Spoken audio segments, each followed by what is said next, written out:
ನಮಸ್ಕಾರ. ಹವ್ಯಕ ಪಾಕಶಾಲೆಗೆ ಸ್ವಾಗತ. ಇವತ್ತು ನೇಂದ್ರ ಬಾಳೆಹಣ್ಣನ್ನು ಉಪಯೋಗಿಸ್ಕೊಂಡು ಪೂರಿಯನ್ನು ಹೇಗೆ ಮಾಡೋದು ಅಂತ ತೋರಿಸ್ತಾ ಇದ್ದೀನಿ. ಸಂಜೆ ಚಹಾದ ಒಟ್ಟಿಗೆ ತಿನ್ನಲಿಕ್ಕಂತೂ ಸಖತ್ತಾಗಿರುತ್ತೆ. ಮಕ್ಕಳಿಗಂತೂ ತುಂಬ ಇಷ್ಟ ಆಗುತ್ತೆ. ಮತ್ತು ಇದು ಉಬ್ಬಿಕೊಂಡು ಬರೋದಕ್ಕೆ, ಆಮೇಲೆ ತುಂಬ ಸಾಫ್ಟಾಗಿ ಬರೋದಕ್ಕೆ ಕೆಲವೊಂದು ಟಿಪ್ಸನ್ನೆಲ್ಲ ಕೊಟ್ಟಿದ್ದೀನಿ.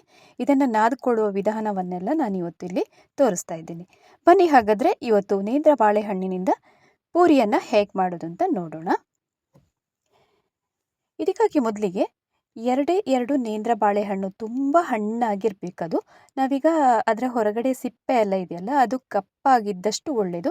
ನಮಗೆ ಪೂರಿ ಕೂಡ ಅಷ್ಟೇ ಚೆನ್ನಾಗಿ ಬರುತ್ತೆ. ಈಗ ಬಾಳೆಹಣ್ಣಿನ ಸಿಪ್ಪೆಯನ್ನೆಲ್ಲ ಸುಲಿದಾದ ನಂತರ ಅದನ್ನು ಈ ಥರ ನೋಡಿ ವಿಡಿಯೋದಲ್ಲಿ ತೋರಿಸಿರೋ ಥರ ಕಟ್ ಮಾಡ್ಕೊಳ್ಬೇಕು ಸಣ್ಣದಾಗಿ. ಈಗ ಬಾಳೆಹಣ್ಣನ್ನೆಲ್ಲ ಕಟ್ ಮಾಡಿ ಆದ ನಂತರ ಒಂದು ಮಿಕ್ಸಿ ಜಾರಿಗೆ ಹಾಕ್ಕೊಳ್ತಾ ಇದ್ದೀನಿ. ಎಲ್ಲವನ್ನು ಒಟ್ಟಿಗೆ ಹಾಕ್ಕೊಂಡು ಇದನ್ನು ರುಬ್ಕೊಂಡು ತರಬೇಕು. ಈಗ ನೈಸಾಗಿ ರುಬ್ಕೊಳ್ಬೇಕು. ನೀರೆಲ್ಲ ಏನೂ ಹಾಕದೆ ಹಾಗೆಯೇ ರುಬ್ಕೊಳ್ಬೇಕು. ನೋಡಿ, ಇಷ್ಟ ಆದರೆ ಸಾಕಾಗುತ್ತೆ. ಇನ್ನು ಈ ರುಬ್ಬಿದಂತಹ ಮಿಶ್ರಣವನ್ನು ಒಂದು ಮಿಕ್ಸಿಂಗ್ ಬೌಲಿಗೆ ಹಾಕ್ಕೊಳ್ಳೋಣ. ಈ ನೇಂದ್ರ ಬಾಳೆಹಣ್ಣು ಎಷ್ಟು ಹಣ್ಣಾಗಿರುತ್ತೋ ಅಷ್ಟು ಚೆನ್ನಾಗಿ ನಮಗೆ ಸಾಫ್ಟಾಗಿ ಪೂರಿ ಕೂಡ ಬರುತ್ತೆ. ಈಗ ಇಲ್ಲಿ ಮಿಕ್ಸಿಂಗ್ ಬೌಲಿಗೆ ಹಾಕಿ ಆದ ನಂತರ ಅದಕ್ಕೆ ರುಚಿಗೆ ತಕ್ಕಷ್ಟು ಉಪ್ಪನ್ನು ಕೂಡ ಆ್ಯಡ್ ಮಾಡ್ಕೊಂಡಿದ್ದೀನಿ. ಉಪ್ಪನ್ನು ಹಾಕಿ ಆದ ನಂತರ ಚೆನ್ನಾಗಿ ಒಮ್ಮೆ ಮಿಕ್ಸ್ ಮಾಡ್ಕೊಳ್ಳೋಣ. ಇಲ್ಲಿ ನಾವೀಗ ಬಾಳೆಹಣ್ಣನ್ನು ಎಷ್ಟು ತಗೊಂಡಿರ್ತೀವಿ ನೋಡಿ, ಅದು ನಮಗೆ ಗ್ರೈಂಡ್ ಮಾಡಿದಾಗ ಎಷ್ಟು ಪ್ರಮಾಣದಲ್ಲಿ ಬಂದಿದೆಯಲ್ಲ ಅದಕ್ಕೆ ಅನುಸಾರವಾಗಿ ಗೋಧಿ ಹಿಟ್ಟನ್ನು ಆ್ಯಡ್ ಮಾಡಿಕೊಂಡು ಬರಬೇಕು. ನಾನಿಲ್ಲೀಗ ಮೊದಲಿಗೆ 1 ಕಪ್ ಆಗುವಷ್ಟು ಗೋಧಿ ಹಿಟ್ಟಿನಲ್ಲಿ ಅರ್ಧ ಕಪ್ ನೋಡಿಕೊಂಡು ಹಾಕ್ಕೊಳ್ಬೇಕಾಗತ್ತೆ. ಹೀಗೆ ಸ್ವಲ್ಪ ಸ್ವಲ್ಪನೇ ಹಾಕ್ತಾ ಕಲಿಸ್ತಾ ಬರಬೇಕು. ಆವಾಗ ನಿಮಗೆ ಗೊತ್ತಾಗುತ್ತೆ ಈ ಬಾಳೆಹಣ್ಣಿನ ಮಿಶ್ರಣಕ್ಕೆ ಎಷ್ಟು ಹಿಡಿಸುತ್ತೆ ಅಂತ ನಿಮಗೆ ಗೊತ್ತಾಗುತ್ತೆ. ಕನ್ಸಿಸ್ಟೆನ್ಸಿ ಯಾವ ಥರ ಬರಬೇಕು ಅಂತಂದರೆ ಗಟ್ಟಿಗೆ ಇರಬೇಕು. ಚಪಾತಿ ಹಿಟ್ಟಿಗಿಂತನೂ ಜಾಸ್ತಿ ಗಟ್ಟಿಗೆ ಕಲಿಸ್ಕೊಳ್ಬೇಕು. ಈಗ ಅದರ ನಂತರ ನಾನೀಗ ಅರ್ಧ ಕಪ್ ಆಗೋಷ್ಟು ಮೈದಾ ಹಿಟ್ಟನ್ನು ಕೂಡ ಇಲ್ಲಿ ಬಳಸ್ಕೊಂಡಿದ್ದೀನಿ. ಟೋಟಲಾಗಿ 1.5 ಕಪ್ಪು ಗೋಧಿ ಹಿಟ್ಟಿಗೆ ಅರ್ಧ ಕಪ್ ಆಗೋಷ್ಟು ಮೈದಾ ಹಿಟ್ಟನ್ನು ಬಳಸ್ಕೊಂಡಿದ್ದೀನಿ. ಈ ಮೈದಾ ಹಿಟ್ಟನ್ನು ಹಾಕೋದ್ರಿಂದ ಪೂರಿಯ ಟೇಸ್ಟ್ ಇನ್ನೂ ಚೆನ್ನಾಗಿ ಬರುತ್ತೆ. ಈಗ ನೋಡಿ, ಹಿಟ್ಟನ್ನು ತುಂಬ ಗಟ್ಟಿಗೆ ಕಲಸ್ಕೊಂಡಿದ್ದೀನಿ. ಇದನ್ನು ನಾದ್ಕೊಳ್ಬೇಕು ಅಂತಂದರೆ ತುಂಬ ಒಂದು 5 ನಿಮಿಷಗಳ ಕಾಲ ನಾವಿದನ್ನು ಕೈಯಿಂದ ತುಂಬ ಚೆನ್ನಾಗಿ ನಾದ್ಕೊಳ್ಬೇಕು. ನೋಡಿ, ನಾನಿಲ್ಲಿ ಕಿಚನ್ ಕೌಂಟರ್ ಮೇಲೇ ಹಾಕ್ಕೊಂಡು ಚೆನ್ನಾಗಿ ನಾದ್ಕೊಳ್ತಾ ಇದ್ದೀನಿ. ಈ ಥರ ಮಾಡೋದ್ರಿಂದ ಪೂರಿ ಅಂತೂ ಸಾಫ್ಟಾಗಿ ಕೂಡ ಬರುತ್ತೆ, ನಿಮಗೆ ಉಬ್ಬಿಕೊಂಡು ಕೂಡ ಬರುತ್ತೆ. ಹಿಟ್ಟನ್ನು ಸರಿಯಾಗಿ ಒಂದು 5ರಿಂದ 7 ನಿಮಿಷ ನಾದಿ ಆದ ನಂತರ ಇದನ್ನು ಈಗ 2 ಪೋರ್ಷನ್ ಆಗಿ ಡಿವೈಡ್ ಮಾಡ್ತಾ ಇದ್ದೀನಿ. ಕಟ್ ಮಾಡಿ ಇಟ್ಟಂತಹ ಈ ಪೀಸನ್ನು ಕೂಡ ವಾಪಸ್ ಇನ್ನೊಮ್ಮೆ ನಾವು ಹದಗೊಳಿಸ್ಬೇಕು.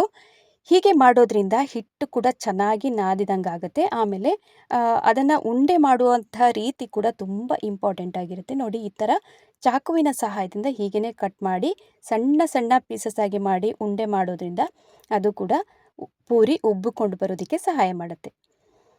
ಈಗ ನೋಡಿ, ಎಲ್ಲವನ್ನು ಅದೇ ರೀತಿ ಕಟ್ ಮಾಡಿ ಇಟ್ಕೊಂಡಿದ್ದೀನಿ. ಇನ್ನು ಉಂಡೆ ಮಾಡುವಾಗ ನೋಡಿ, ಸರಿಯಾಗಿ ಪ್ರೆಸ್ ಮಾಡಿ ಅದರಲ್ಲಿ ಸ್ವಲ್ಪ ಕೂಡ ಗ್ಯಾಪ್ ಎಲ್ಲ ಬಿಡದಂಗೆ ಚೆನ್ನಾಗಿ ಉಂಡೆಗಳನ್ನಾಗಿ ಮಾಡಿ ಇಟ್ಕೊಳ್ಬೇಕು. ಈ ಥರ ಬಾಲ್ ಮಾಡುವಾಗ ಕೂಡ ಹಾಗೆಯೇ ಸ್ವಲ್ಪ ನಾದಿದಂಗೆ ಮಾಡ್ಕೊಳ್ಬೇಕು ಹಿಟ್ಟನ್ನು. ಆವಾಗ ಪೂರಿ ಇನ್ನೂ ಚೆನ್ನಾಗಿ ಸಾಫ್ಟಾಗಿ ಉಬ್ಬಿಕೊಂಡು ಕೂಡ ಬರೋದಕ್ಕೆ ಸಹಾಯ ಆಗುತ್ತೆ. ಈಗ ಎಲ್ಲವನ್ನು ಉಂಡೆ ಮಾಡಿ ಇಟ್ಟಿದ್ದಾಯಿತು. ಇನ್ನು ಲಟ್ಟಿಸ್ಕೊಳ್ಳೋಣ. ಕೌಂಟರ್ ಮೇಲೇ ನಾನು ಹುಡಿಯನ್ನು ಉದುರಿಸಿ ಅದರಲ್ಲೇ ಲಟ್ಟಿಸ್ಕೊಳ್ತಾ ಇದ್ದೀನಿ. ಹಿಟ್ಟನ್ನು ಇನ್ನು ಲಟ್ಟಿಸ್ಕೊಳ್ಳುವಾಗ ತೀರಾ ತೆಳ್ಳಗೆ ಕೂಡ ಮಾಡ್ಕೊಳ್ಬಾರ್ದು. ಮೀಡಿಯಮ್ ದಪ್ಪದಲ್ಲಿ ಇದ್ದರೆ ಮಾತ್ರ ನಮಗೆ ಸಾಫ್ಟಾಗಿ ಅದೇ ರೀತಿ ಉಬ್ಬಿಕೊಂಡು ಕೂಡ ಬರುತ್ತೆ. ಇನ್ನು ಪೂರಿಯನ್ನೆಲ್ಲ ಮಾಡ್ಕೊಳ್ಬೇಕಾದ್ರೆ ಹಿಟ್ಟನ್ನು ಅಂತೂ ಅಷ್ಟು ಚೆನ್ನಾಗಿ ನಾದ್ಕೊಳ್ಬೇಕಾಗುತ್ತೆ. ಪ್ರತಿ ಹಂತದಲ್ಲೂ ನಾವು ಎಲ್ಲವನ್ನು ನೋಟ್ ಮಾಡ್ಕೊಳ್ಬೇಕು. ಯಾವುದಾದ್ರೂ ಈಗ ತಿಂಡಿ ಚೆನ್ನಾಗಿ ಬಂದಿದೆ ಅಂತಂದಾಗ ಅದನ್ನು ಹೇಗೆ ಮಾಡೋದು, ಯಾವ ಥರ ಮಾಡೋದು ಅಂತ ನಾವು ಇದರಲ್ಲಿ ಸೂಕ್ಷ್ಮತೆಯನ್ನು ಗಮನಿಸಬೇಕಾಗುತ್ತೆ. ಪ್ರತಿಯೊಂದು ಹಂತದಲ್ಲೂ ಸಣ್ಣ ಪುಟ್ಟ ಅಂಶಗಳು ಕೂಡ ತುಂಬಾ ಇಂಪಾರ್ಟೆಂಟ್ ಆಗಿರುತ್ತೆ. ಈಗ ನೋಡಿ, ಎಲ್ಲವನ್ನು ಅದೇ ರೀತಿಯಾಗಿ ಲಟ್ಟಿಸ್ಕೊಳ್ಬೇಕೀಗ. ಈಗ ಎಣ್ಣೆಯನ್ನು ಕಾಯೋದಕ್ಕೆ ಆಗಲೇ ಇಟ್ಟಿದ್ದೀನಿ. ಇನ್ನು ಕಾದ ಎಣ್ಣೆಯಲ್ಲಿ ಒಂದೊಂದು ಪೂರಿಯನ್ನೇ ಕರೆದು ತಗೊಳ್ಳೋಣ.